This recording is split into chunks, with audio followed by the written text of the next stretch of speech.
Hello, everybody. Happy Wednesday morning hump day to all you guys out there. It's Dave Neal, stand-up comic and host of Bachelor Nation News. We've got Nick Viall's prediction for who the next Bachelorette might be. As you can see with my Harry Potter wand, I've done a very poor job of blurring out who it is. But you clicked on the video anyway, so let's get into it. We'll share the story. Do me a favor, hit the subscribe button if you haven't already. Like this video, and I really mean it. Double check. You might not be subscribed. We're inching our way to 100,000. And boy, do I mean inching, and we'll get there hopefully before Nick's kid is the next Bachelor, right? When's that going to happen? When are we going to... Is this show going to go on so long that former Bachelors will produce offspring that then will be the next Bachelor? And then we'll have grandparents being like, when I was your age, I was bumping in a yurt. You know what I mean? We'll have to see. We used to call it pumping a Palmer. Back when do you remember Chris Harrison? Daddy, don't talk about Chris Harrison. Okay. All right, we'll get into it. I've got a couple other things going on here. As you guys always know, I'm always promoting the Patreon. It's a private membership-only community. I post extra content. I got a backyard stand-up show from Saturday night, filmed at a fun show in Hollywood, California, and I've got all of the other live streams, hours and hours of live streams. You can go check all that out. And I've also got the Dave Neal Show. So yesterday, we officially got monetized on the Dave Neal Show, which is non-Bachelor-related content, and immediately all my videos got demonetized. I think the Chinese are listening, okay? I think the government is on to me. So I made a video of how China stole America's best skier. And rather than tell you about it, I'll just play a quick 30 seconds or so from my Instagram reel, because it's a little sensitive to talk about an issue like this, but they for sure poached our best skier. So have a watch real quick. How the heck did China poach one of our greatest Olympic athletes? This is Eileen Gu. She was born and raised in California, trained in Lake Tahoe, and won a gold last night representing China. She's also a model, has 2 million followers on Weibo, and for sure is part of China's autocratic propaganda machine. She was already a rising star, growing into a dominant force in her sport, pretty much a shoo-in to make Team USA in 2022. In light of this, to choose China over the US, which has its problems, sure, is still an actual democracy, is a pretty jerky move. At age 15, she decided to give up the American passport and naturalize as a Chinese citizen in order to compete for China in Beijing because Chinese law doesn't recognize dual nationality. Her go-to line when asked about her identity: in the US, I'm American, and when in China, I'm Chinese.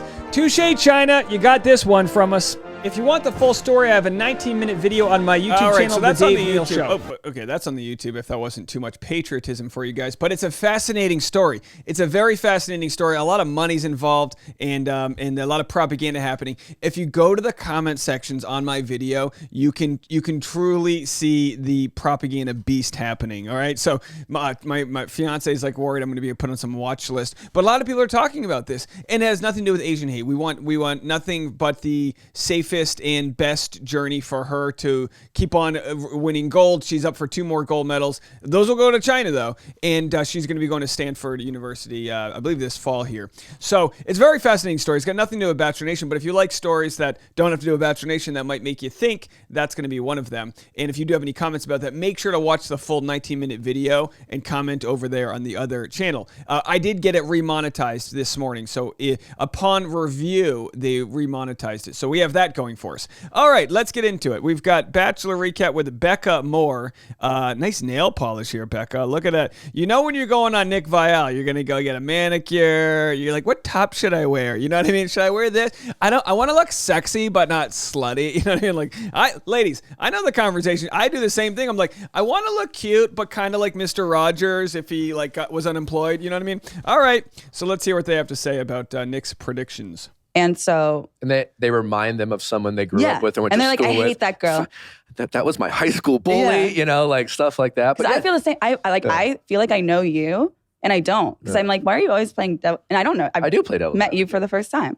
That's how my brain is. I think you and the devil are coworkers, Nick. Whoa. Sorry. That sounded a lot harsher when I said it. I just mean, I think it's okay. you're diligent. I'm not offended. I'm okay.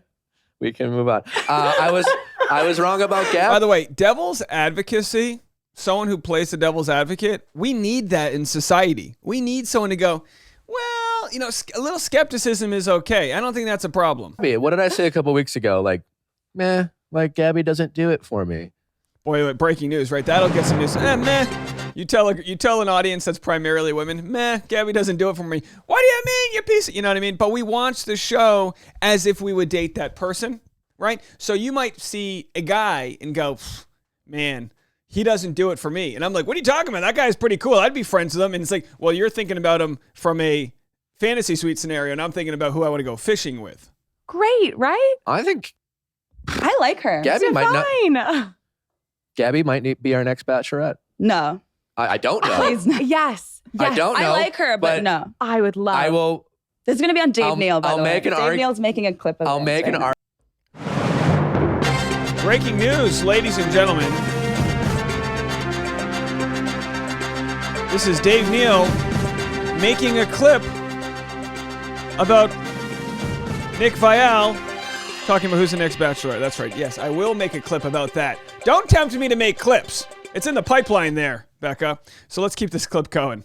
And by the way, don't even, and you know what? Maybe we'll make a soundbite out of you too. How about argument for why I think Gabby could be the next Bachelorette later in this episode. Caitlin Bristow vibes. Anyway, so Clayton tweeted, this was on February 1st. I'm sorry, Elizabeth, for what you're going through. I wish I could have seen what was happening when I wasn't there. I obviously knew y'all weren't in a good place with each other, but I thought at the time that it was solely petty drama. I would have sent Shanae home immediately for making fun of you for being neurodivergent. All right, so we've already covered these apologies. Let's go to the 18-minute mark here. We're just going to go to a few things. Definitely go check out Nick's full episode, of course. We can't possibly cover everything that they say over there. Elizabeth. But there's nothing else really to say about thinking that Gabby will be the next Bachelorette, other than Dean had said the same thing. Of course, Dean dated her, said it was his first love. And I was like, oh, she's great. If she gets selected for the show, she'll either win the show or she'll be the next Bachelorette. And I firmly believe that. That's what Dean said before she even got on the bus. So very fascinating stuff there. There were like 15 women still left. Can you name them? Can anyone listening name the 15 women that were like still around after Elizabeth went home? And Elizabeth went home not because like Shanae dimmed her light or like did any of the above. It was because Clayton wasn't interested in her like at all. So Nick's bringing what we like to call facts to the situation. He's saying, look, Elizabeth, and I know we're jumping around here. There's a lot to talk about, but he's saying, look, Elizabeth went home because Clayton didn't like her. And Shanae was still there because Clayton had a thing for Shanae. Whether that's a good thing or a bad thing, whether he's only whether he's more leaning on physical attraction, doesn't matter. That's just the case. That's why Elizabeth went home. We can like her. It has nothing to do with it. Glad she's talking about neurodiversity on her platform. Sure, absolutely, she was bullied. She went home because Clayton didn't see a future with her. And I'm not saying that as a matter of opinion. I'm saying that as a matter of fact, who's someone who's like, I do have like a little inside info. And I've said this before, every season, every lead, night one, they have cue card, like about this size, pictures of everyone.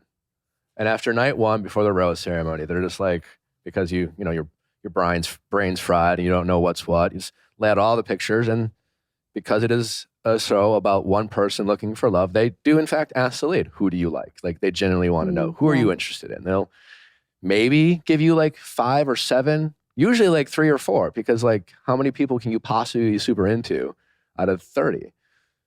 And then if you're being really generous, if you're like really like maybe 10, maybe.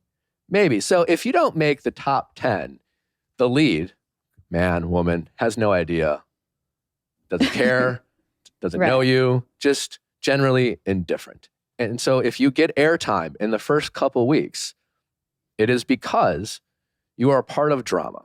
Cassidy. And Elizabeth. The reason, people might say, oh, well, no, but if Shanae didn't do that to Elizabeth, she would have gotten an opportunity for Clayton to like her. And I'm saying, no, it just doesn't work that way. The only reason why she was allowed to be in this is because Clayton didn't like her. Producers would have protected her.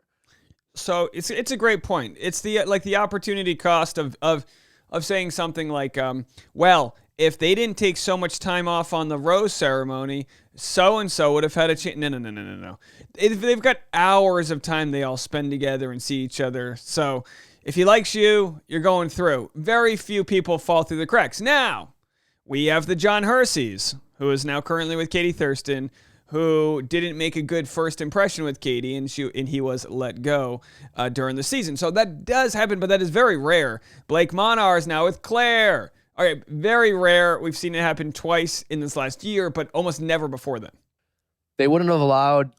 They'd be like, hey, stay away from stay away from that. You're not gonna, that's why the women that Clayton is into aren't involved, because they're just like, there's something going on in that room that, like, you don't need to be a part of that, Now, by the way, I have to give Becca more credit here. A nice advertisement for Dunkin Donuts. Now, I saw this initially. Let's go to her Instagram here. I went on a deep dive. You know me, my brain works in a weird way. I'm listening to one thing and I'm going, you know what, this just isn't that interesting. I feel like my audience wants to get into some X-Files work here. And sometimes you have to do that. Sometimes you got to get into some X-Files work here. We're not part of the Illuminati, but we like to look into it. So we go to her Instagram. We start looking at some photos. We go, okay, what's that? She's got appears to be a coffee there. All right, here it is. So we zoom in, and I go, what is this? I go, is this a tea bag?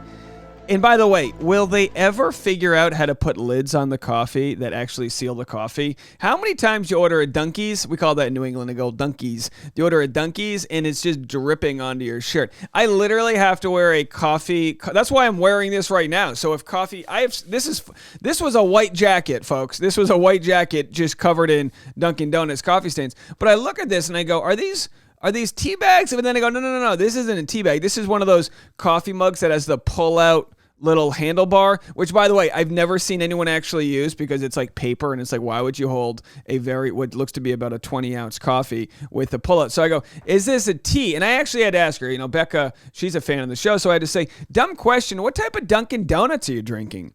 She goes, it was just black coffee. Woo, boy, good to know, because I thought that whole time it might have been tea, in which case it's like, listen, I'm glad you shouted us out, but if you're a tea drinker, I don't know if we can trust you. But it's not, it's coffee. And there's nothing more empowering than a woman with her nails done gripping a coffee. I mean, the places we can go. Am I right, boys? All right, folks. Well, let's continue on with this. And I know what some people have said. They've said, Dave, we know you like to make clips when people will like play something, a funny audio. And it's like, do you think I have time to make a clip every time someone shouts out my name? Like, who would do that? 5, 6, 7, 8. This is gonna be on Dave Neal. I'm just kidding. Neal's All right. making a clip of it. Yeah, you're on the clipboard. This is gonna be on Dave Neal. By I'll the way. make an Dave arg- Neal's making a clip of it. This is gonna be on Dave Neal. This is gonna be on Dave Neal. This is gonna be on Dave Neal. This is gonna be on Dave Neal. By the way. All right, let's go back to it. All right, we got some tech. If anyone wants to make a techno song with that sound clip, unfortunately, Nick Viall interrupts it. This is gonna be on Dave Neal. By the way. Dave arg- Neal's making a clip of it. Yeah, come on, Nick. Let her get the shout out. He wouldn't give it to her. I get it. He wouldn't. It's like when you're taking a photo of a celebrity and then like the bodyguard gets the hand in the way and it's like, I almost got a shot at Tom Cruise, but I didn't. All right, so let's go to this next part, 22:15, and then we'll get out of here. This is Nick explaining his ADHD diagnosis, which is good. This is good. This is nice to listen to. Elizabeth still thinks she has a chance to be the Bachelorette. Because she's riding. Okay, I can say this because I have ADD. So do you. Yeah, well, let's preface this, is that like Elizabeth posted neurodivergent. I did not know that word existed until Clayton apologized for it. Let's save this for the next video. I'm going to get into this in the next video. This is a good one, so I don't want to make it part of this video. So stick around. We're going to make a part 2. That'll be the next video coming up after this. We'll talk about Nick's ADHD and Elizabeth thinking she still could be the next Bachelorette. All right, folks, we'll be right back. Oh, that's the wrong one. We'll be right back. A lot of buttons to press. We'll talk to you in a few minutes. Go check out the Dave Neal Show if you haven't already for yesterday's video.